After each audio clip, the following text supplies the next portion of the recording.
அவருக்கு சில வெளிநாட்டு சக்திகள் அவரை இயக்குவதால் அவர் பாஜக போக மாட்டேன், பாஜக எதிர்ப்புன்னு பேசிட்டு தான் இருப்பார். சோ இப்போதைக்கு அவர் திமுகவையும் விட முடியல, இங்கேயும் சேர முடியல. கட்சி தன் கையில இருக்கா இல்லையானே அவருக்கு தினம் பேப்பர் பார்த்தா தான் தெரிஞ்சுக்க வேண்டிய நிலைமையில இருக்கிறார். 20க்கு கீழே திமுகவும் அதிமுகவும் போயிருக்குன்னா மக்கள் திராவிட கட்சிகளை தூக்கி எறிய தயாரிவிட்டார்கள், அல்லது திராவிட கட்சிகளின் இடத்தை விஜய் எடுத்துட்டார். இன்னும் திமுக 15 அமைச்சர்கள் தோற்றார்கள். முன்னாள் முதலமைச்சர் இப்ப எக்ஸ் கொளத்தூர் எம்எல்ஏ ஆயிட்டார். ஆனா 15 அமைச்சர்களில் ஒரே ஒருவர் மட்டும்தான் விஜயுடைய வெற்றியை ஒரு ஒன் டைம் ஒண்டர் என்று திமுக பரப்புகிறது. சோ அவங்களுக்கு 107+7 114 வந்துடும். நமக்கு வருகின்ற தகவல்கள் இன்னும் 9 சீட்டுகளை ரிசைன் பண்ண வச்சுட்டு 15 சீட்டுக்கு இடைத்தேர்தல் வைக்க வேண்டும் என்று தவேகா பிளான் செய்கிறது.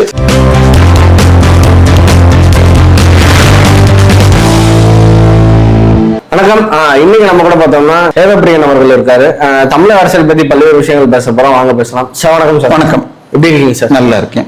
இப்ப கடந்த 3 நாட்களாக பார்த்தோம்னா தமிழக அரசியல்ல ஒரு சின்ன மாற்றங்கள் ஏற்பட்டிருக்குன்னு தான் நாங்க பாக்குறோம். என்னன்னா பிசிகா கட்சியோட தலைவர் அவங்களோட கட்சி சார்ந்து விருது வழங்குகளால ஒரு சில பாயிண்ட்ஸ் பேசியிருக்காரு. அதுதான் மக்கள் எல்லாரும் பேசிட்டு இருக்காரு. என்ன சொல்லியிருக்காருன்னா, தாவேக்கு ஆட்சி அமைஞ்சதால எங்களுக்கு எந்த விருப்பமும் கிடையாது, நாங்க பாஜக ஆட்சி அமைச்சிருமோன்ற பயத்துலதான் நாங்க வந்தோம், இப்பவும் திமுகவோட நல்ல ஃப்ரெண்ட்ஷிப்ல தான் இருக்குன்ற மாதிரி சொல்லியிருக்காரு. நாங்க அலைன்ஸ்ல இல்ல, பட் ஆனா தாவேக்கா அலைன்ஸ் அமைச்சதுன்னா அதுல நாங்க வருவோம்னு சொல்லியிருக்காரு. இந்த பாயிண்ட்ஸ் எல்லாம் இல்ல, விசிக கிட்டத்தட்ட ஒரு அதுக்கு பேர் என்ன சொல்றது, அங்கேயும் இல்லாம இங்கேயும் இல்லாம நடுவுல மாட்டிக்கிட்டு இருக்காங்க. அவர்களுடைய கட்சியில் பெரும் பகுதியை திமுக விழுங்கி உள்ளது. அங்க இருந்தாலும் விசிகால இருந்து கொண்டே இப்ப ஆளூர் ஷானவாஸ் விசிகால இருக்காரான்னு தெரியாது. அவருடைய சோசியல் மீடியா ஹேண்டில் விசிகா பொறுப்பு போட்டிருந்தார், இப்பொழுது சமூக செயற்பாட்டாளர்னு மாத்திட்டார். வெளிச்சம் டிவியை நடத்திய பனியூர் பாபுவை இவங்க இழுத்துக்கிட்டாங்க. ரவிக்குமார் சென்ற முறை எம்பியாக நின்னதே இதுலதான் நின்னது, உதயசூரியன் சின்னத்துலதான். சோ ஈவன் வன்னியரசு கூட எந்த நேரத்திலும் திமுகவிற்கு தாவுவார் என்று எதிர்பார்க்கப்பட்டது. இவர் அமைச்சரவை கொடுக்கலன்னா, சோ அமைச்சரவை கொடுத்ததுனால இங்க இருக்கிறார். சோ ஏதாவது இவர் இந்த பக்கம் திமுக இருந்து விலகிட்டேன்னு சொன்னால் விசிக துண்டாகி பாதி விசிக அங்க போயிடுமா. ஏன்னா இன்னொரு எம்எல்ஏ இந்த முறை வேட்பாளர் கொடுக்கப்பட்டு காட்டுமன்னார் கோவில் வெற்றி பெற்றவரும் காங்கிரஸ் கட்சியில சீட்டு கேட்டவருக்கு இங்க கொடுத்திருக்காங்க. சோ ஜோதிமணிங்கிறவர். சோ கட்சியே தன் கையில் இல்லையோ என்ற பயம் அவருக்கு இருக்கிறது. சோ நேரடியா விஜயோட அடுத்த பிரச்சனை அவருடைய ஓட்டுகளின் ஒரு பெரும் பகுதியை விஜயும் எடுத்திருக்கிறார். சோ விஜய்க்கு இவர் பெரிய வேல்யூ அடிஷன் கிடையாது. உங்களுக்கு இந்தியன் யூனியன் முஸ்லிம் லீகோ காங்கிரஸோ கொடுக்கும் ஓட்டு அடிஷன் பெரிய அளவுல இவருக்கு கிடையாது. ஏன்னா இவர் ஏற்கனவே தவேகாவை சேர்ந்த 7 பட்டியல் ஜாதியினருக்கு மந்திரி பதவி கொடுத்திருக்காங்க. காங்கிரஸ் சார்பாக தமிழ்நாட்டில் பொது தொகுதியில் பட்டியல் ஜாதி வெற்றி பெற்ற ஒரே ஒருத்தர். ஏன்னா முன்னாடி ஒரு ஃபேக் நியூஸ் ஒண்ணு பண்ணினாங்க, தவேகா சார்பில் 24 எம்எல்ஏக்கள் பொது தொகுதியில நின்று பட்டியல் ஜாதியினர்னு ஒரு பீலா விட்டாங்க. அது மாதிரி யாரையுமே ஒரே ஒரு ஆள் நின்னாங்க, அவரும் தோத்துட்டார். சோ பட்டியல் ஜாதியில் இருந்து பொது தொகுதியில் நின்று வெற்றி பெற்றவர் விஸ்வநாதன் மட்டும்தான், அவர் உயர்கல்வி. சோ 8 பேர் இருக்காங்க, வன்னியர் சேர்த்தா 9 பேர். இவர்களுடைய ஓட் பேங்கில் பெரும் பகுதியை ஏற்கனவே தவேகா எடுத்துட்டாங்க. சோ அந்த பயமும் இருக்கிறது. இந்த பக்கம் முழுசா வந்துட்டான்னு சொன்னால் திமுக இருக்கிற ஆட்களையும் எடுத்துருவார்னு இருக்கு. இன்னொன்னு அவருக்கு இன்னொரு பிரச்சனை, எதை பார்த்தாலும் பயம்னு அந்த தெனாலியில வரும் பாருங்க, அது மாதிரி பாஜகங்கிற ஒரு பயத்தை வச்சுக்கிட்டு இருக்காரு. இவர் முதல் முறை 2001 எம்எல்ஏ ஆனதே பாஜக கூட்டணியில் இருந்து திமுக இருந்தப்பதான். இவரும் சரி, அந்த நேரத்தில் செல்வ பெருந்தகை அப்ப செல்வமாக இருந்து விசிக சார்பாக மங்களூர்ல வெற்றி பெற்றது அவர் தான். சோ இதெல்லாம் பேசி பிரயோஜனம் இல்லை. ஆனால் அவருக்கு சில வெளிநாட்டு சக்திகள் அவரை இயக்குவதால் அவர் பாஜக போக மாட்டேன், பாஜக எதிர்ப்புன்னு பேசிட்டு தான் இருப்பார். சோ இப்போதைக்கு அவர் திமுகவையும் விட முடியல, இங்கேயும் சேர முடியல. கட்சி தன் கையில இருக்கா இல்லையானே அவருக்கு தினம் பேப்பர் பார்த்தா தான் தெரிஞ்சுக்க வேண்டிய நிலைமையில இருக்கிறார். சோ அவர் இதுல நிப்பார்னு நடுவுல ஓட்டுனாங்க, திருச்சி கிழக்குல நிக்கணும் அல்லது மதுராந்தகத்துல நிக்கணும். அப்படி நின்னால் அவருடைய இந்த சீட்டை சிதம்பரம் சீட்டை ராஜினாமா பண்ணா அதை தவேகா கொடுக்கலன்னா அதை ஒத்துப்பாரா. இன்னொன்னு மதுராந்தகத்திலோ அல்லது மதுராந்தகம் உங்களுக்கு ரிசர்வ் சீட்டு இல்லைன்னா திருச்சி கிழக்கிலோ நிக்க வச்சால் இவர் விசில்ல தான் போட்டியிடணும்னு சொன்னா அதை ஏத்துப்பாரா. சோ இந்த சிக்கல்கள் இருக்கு. சோ இவர் இன்னைக்கு ஆல்மோஸ்ட் irrelevant force. விசிக என்பது பெரும்பாலும் பட்டியல் ஜாதியில் அதிலும் ஒரு பெரிய பிரிவின பறையர்களுக்காக சொல்லப்பட்டது. பட் இவர் கட்சியில் போன முறை 6 பேர் நின்னாங்க, 4 பேர் ஜெயிச்சாங்க. அந்த 6ல் 2 பொது தொகுதிகள், ஒன்னு ஆளூர் ஷானவாஸ், இன்னொன்னு பாலாஜி. மீதி 4 தொகுதியிலும் நின்ற வேட்பாளர்கள் எல்லோருமே கிரிப்டோ கிறிஸ்தவர்கள். சோ இவர் பட்டியல் ஜாதிக்கு ரியலி துரோகம் பண்ணுவார். இப்ப வன்னியரசும் கிரிப்டோ தான், அவருடைய மனைவி கிறிஸ்தவ, வன்னியரசு தந்தைக்கு கிறிஸ்தவ முறையில் பண்ணது வீடியோ கூட நெட்ல இருக்கு. இது எல்லாமே இருக்கிறதுனால இப்ப அவர் ஒரு டிராப்ல மாட்டிக்கிட்டார். அவருடைய ஓட் ஷேர் ஒரு 1% 1.5% அது குறைந்து, அதுல பாதியா இப்ப குறைஞ்சிடுச்சு. சோ அவர் இப்போ என்ன சர்வைவலுக்கு என்ன பண்றதுன்னு தெரியாம தினம் ஒண்ணு பேசிட்டு இருக்காரு. அவ்வளவுதான். Okay sir. சார் இப்ப பார்த்தோம்னா எங்களுக்கு வெளியிருந்து பார்க்கும்போது தோட்டம் இருக்கு சார், எனக்கே தோட்டம் இருக்கு. அவங்க வந்து தாலுகாவுக்கு முழு ஆதரவு அவங்களால கொடுக்க முடியலையோ, ஏதோ ஒரு விஷயம் அவங்கள தடுத்துக்கிட்டே இருக்கு. என்ன தடுக்குதுன்னு தெரியல. அதே சமயம் தாலுகா பார்த்தோம்னா இன்னைக்கு பாட்டாளி மக்கள் கட்சி அன்புமணி அவர்கள்கிட்டயுமே கொஞ்சம் ஒட்டி வர மாதிரி இருக்கு. ஒருவேளை விஜய்க்கு, தமிழக முதல்வர் விஜய்க்கு நம்பிக்கை இல்லையா விசிகா மேல, அதனாலதான் பாமக பக்கம் போறாங்களா? உங்களுக்கு என்ன தோணுது? இல்ல, அதாவது இன்னைக்கு தேதியில இந்த 2026 தேர்தல் முடிவை பார்த்தால் விசிகா தாவேகா தனியா 35%. அது கிட்டத்தட்ட எம்ஜிஆர் கூட்டணியோடு 1977 வாங்கினதை விட அதிகம். ஒரே ஒரு சின்ன வித்தியாசத்தை புரிஞ்சுக்கணும். 1977 21 வயதில் தான் ஓட்டு, இப்ப 18 வயசுலயே ஓட்டு. சோ அதனால இது டைரக்ட் கம்பேரிசன் பண்ண முடியாது. அந்த முறை அவர் மார்க்சிஸ்டுகள் மற்றும் ஃபார்வர்ட் பிளாக் கூட்டணியில இருந்து மெஜாரிட்டியை வாங்கினார். இந்த முறை திமுக வாங்கி இருக்கிற ஓட்டு 24%. நான் சொல்றது உதயசூரியனில் நின்ற 176 சீட். அதே மாதிரி அதிமுக இரட்டை இலையில் நின்று வாங்கியது 21%. திமுக உதயசூரியனில் 6 எம்எல்ஏக்கள், 2 பேர் மதிமுக, 2 பேர் மனிதநேய மக்கள் கட்சி, சிதம்பரம் அதுல இருந்து பிரிஞ்சு போன ஒரு குரூப், கோயம்புத்தூர்ல ஒருவர் கொங்கு மக்கள் கட்சி, இவங்க எல்லாம் சேர்ந்து இன்னொரு 4-5% போட்டா திமுக உடைய உதயசூரியன் ஓட் ஷேர் 20 கீழே போயிருக்கு. அதே மாதிரி அதிமுகவும் 20 கீழே போயிருக்கு. இதற்கு முன்னால் லோயஸ்ட் எவ்வளவுன்னு பாத்தீங்கன்னா 2014 பாராளுமன்ற தேர்தல் மோடியா லேடியான்னு சொன்னப்ப 21% திமுக வாங்குச்சு. 2024 அதிமுக 21 வாங்குச்சு. ஆனால் ஒரு சட்டமன்ற தேர்தலில் 20க்கு கீழே திமுகவும் அதிமுகவும் போயிருக்குன்னா மக்கள் திராவிட கட்சிகளை தூக்கி எறிய தயாரி விட்டார்கள், அல்லது திராவிட கட்சிகளின் இடத்தை விஜய் எடுத்துட்டார். என்ன சிக்கல்னா, இந்த பக்கம் அண்ணாமலை இருந்து அவருக்கு தலைமை கொடுத்து பண்ணிருந்தா பிஜேபி வரும் தேர்தல் இல்லாட்டி அடுத்த தேர்தலில் ஆளுங்கட்சி, வரும் தேர்தலில் எதிர்கட்சியாகவும் ஆளுங்கட்சியாகவும் போயிருக்கணும். இப்ப அவங்க விஜயை எதிர்க்காம அண்ணாமலையை ஏத்துக்கிட்டு அங்க வேஸ்ட் பண்ணிட்டு இருக்காங்க பாஜக.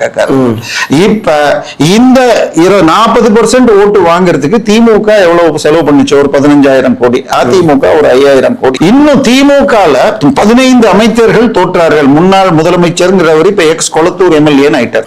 சரியா? ஆனா 15 அமைச்சர்களில் ஒரே ஒருவர் மட்டும்தான் திமுகவில் இல்லாமல் அதிமுக இருந்து வந்தது, முத்துசாமி ஈரோட்டில் மட்டுமே.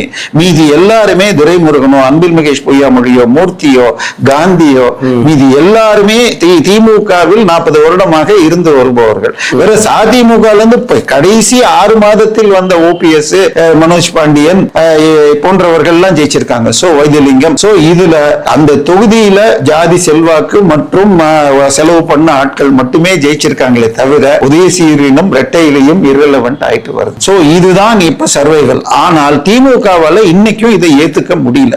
அவர்கள் இன்றைக்கும் இன்ஸ்டாவை விட்டுருங்க, social media and real time media, main stream மீடியாவை கைப்பற்றி கொண்டு சில இயக்குனர்கள் பாத்தீங்கன்னு ஒரு படம் ரொம்ப நல்ல படமா கொடுப்பாங்க, ஆனா செகண்ட் படமே அவங்களால கொடுக்க முடியாது. அவங்க வாழ்நாள்ல சந்தித்ததோ இல்ல ஒரு சின்ன வயசுல இருந்து பில்டப் பண்ண ஒரு ஸ்டோரியை நல்ல சக்சஸ் படம் கொடுப்பாங்க, ஒன் டைம் ஒண்டர் அந்த மாதிரி டைரக்டர்ஸ்.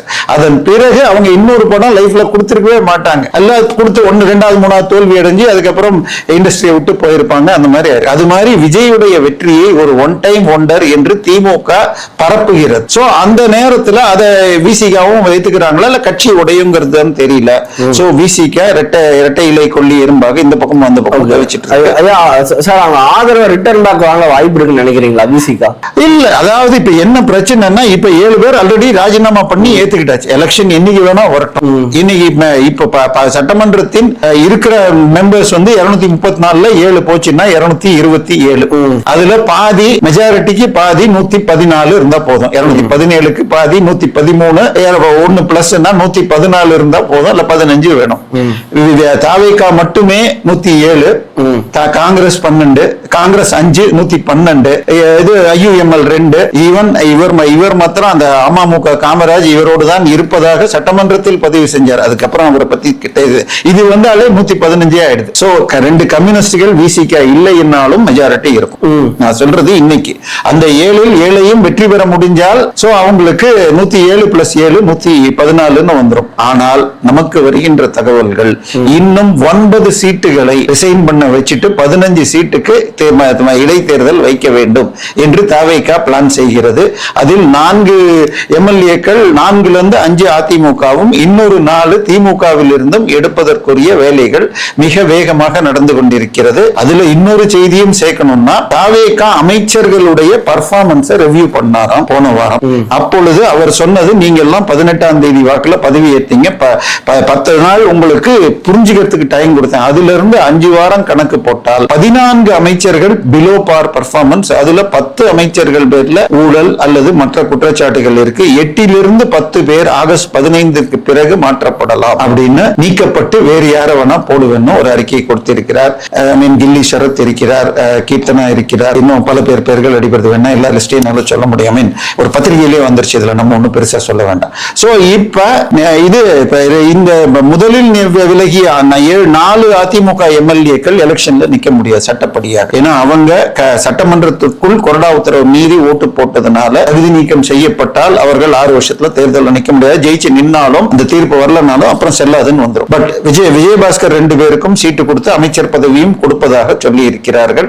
இனிமேல் வரும் முக்கியமான நபர்களாக இருந்தால் கொடுக்கப்படும்னு நான் சொல்றதை விட நேற்று RS பாரதியுடைய இதுல எங்க இவருக்கும் சொல்லி இருக்க, அனிதா ராதாகிருஷ்ணனுக்கும் சொன்னாங்க, கன்னியாகுமரியில ஆஸ்டினுக்கும் சொன்னாங்கன்னு சொல்லி இருக்கார் அமைச்சர் பதவி தர. சோ தாவேகா தான் தனியாக விசில்லையே 120 பேரை கொண்டு வரணும்னு ஒரு முயற்சியும் செய்கிறார்கள். பட் இன்னைக்கு விசிக இல்லைனாலும் அவங்க வர முடியும். விசிகாவின் 2 எம்எல்ஏக்களும் இவர் வெளியில போறேன்னா இங்க வந்து சேரவும் தயாரா இருப்பாங்க. அதையும் சொல்லிடுறேன், அதுவும் ரெடியா இருப்பாங்க, அவங்களும் ரெடியா தான் இருப்பாங்க. ஐயா, திமுக இருந்து எம்எல்ஏக்கள் வருவாங்களா? என்ன சொல்றீங்க? நம்புற மாதிரி இல்லையா? ஏன்னா அதிமுக பக்கம் இருந்து வருவாங்க சொன்னா நம்பிக்கை இருக்கு. ஏன்னா அவன் ஆட்சியிலே இல்ல. சார், நீங்க என்ன பேசுறீங்க? திமுகவின் கொள்கை சிகரம் என சொல்லப்படும் திருச்சி சிவாவுடைய மகளும் மருமகனும் 2 நாள் முன்னாடி சேர்ந்தாங்க. திமுகவின் நம்பர் 1 ATM அமைச்சராக இல்லாவிட்டாலும் எம்பியாக இருக்கிற திரு ஜெகத் ரட்சகனின் மகன் சந்தீப் ஆனந்த் போய் சேர்ந்துட்டார். திரு ஏவா வேலுவுடைய மகன் கம்பன் இந்த வார சனிக்கிழமை போர் சேருவார் என்று செய்திகள் வருகிறது. அன்பில் மகேஷ் பொய்யாமொழி கிஸ்கால் ஸ்டீல் இது அவரும் ஒரே ஜாதி.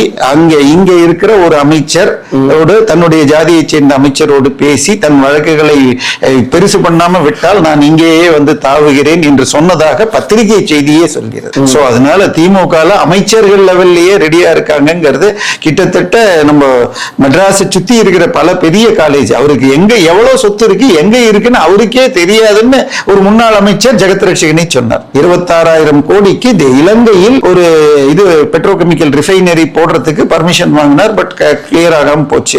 அதில் அவர் இந்தியாவில் இருந்து ஹவாலா மூலமாக சிங்கப்பூருக்கு 89 கோடி கடத்தினார் என்று கின்னஸ் ரெக்கார்டாக 900 கோடி இடி ஃபைன் போட்டு அது ஸ்டேல இருக்குன்னு நினைக்கிறேன். சோ அவருடைய மகனை அனுப்பிச்சிருக்காருன்னா அப்ப என்ன திமுகலையும் யார் வேணாலும் போவாங்க, எது வேணாலும் நடக்கலாம். இழுத்து வச்சிருக்காங்க. பட் இது எப்படி கூட்டணி உடைஞ்சதோ, முதல் எம்பி போனால், அதாவது இந்த சின்ன வயசுல குரங்கு கதை படிச்சிருப்பீங்க, தொப்பிய இது பண்ண அது மாதிரி முதல் எம்எல்ஏ வெளில வரதுக்கு தான் கொஞ்சம் சிக்கல் வரும். ஏற்கனவே திருச்சி திருப்பூர் மாவட்ட செயலாளர் போய் ரிசைன் பண்ணி திருப்பி உள்ள வந்தார். ஏவா வேலுவுடைய பினாமிகளில் ஒருவரான கோவையை சேர்ந்த மீனா கந்தசாமி ஏற்கனவே கட்சியில இருந்து விலகி. இப்பதான் விசிகா பத்தி பேசிட்டு இருந்தோம் சார். சேலத்துல மாவட்ட செயலாளர்கள் சேர்த்து தீர்மானம் போட்டிருக்காங்க. விசிகா கட்சி தலைவர் திருமாவளவன் அவர்களுக்கு துணை முதல்வர் பதவி கொடுக்கணும், இடைத்தேர்தலில் திருச்சி கிழக்கு நிக்க வச்சு துணை முதல்வர் பதவி கொடுக்கணும் தாவேகா அப்படின்ற மாதிரி தீர்மானம் போட்டிருக்காங்க. இதுக்கு தாவேகா பாப்பாங்களா? இதை எடுத்து பாப்பா சார். இந்த தீர்மானத்துல 2 விஷயம். இந்த தீர்மானம் தான் போடணுமா? ஏன் யுஎஸ் பிரதமராக யுஎஸ் ஜனாதிபதியாக இவரை போடணும்னு கூட போடலாம். நான் சொன்னேன், திருச்சி கிழக்கு சீட்டு இவருக்கு கொடுத்தாலும் விசில்ல நிக்கணும். துணை உதவி துணை இது முதலமைச்சர்னு சட்டமன்ற சட்டத்தில் எதுவுமே இடம் கிடையாது. இது கட்சியில ஒரு மதிப்புக்கு தான் போஸ்ட். நீங்க முகபின் துக்ளக் பார்த்திருக்கீங்களான்னு தெரியாது. என் கட்சியில் சேரும் அனைவரும் அமைச்சர்கள். அப்புறம் யாரோ ஒத்தர துணை பிரதமர்னு சொன்னோம்னா 434 துணை முதல்வர்கள். இதுல எந்த அர்த்தமும் கிடையாது. தாவேகா அந்த சேலம் கட்சியை சேர்ந்தவங்க ஏதோ நாங்க பெரிய லாயலிஸ்ட்னு காட்டுறதுக்கு பண்ணியிருக்கிற ஒரு ஸ்டண்ட்.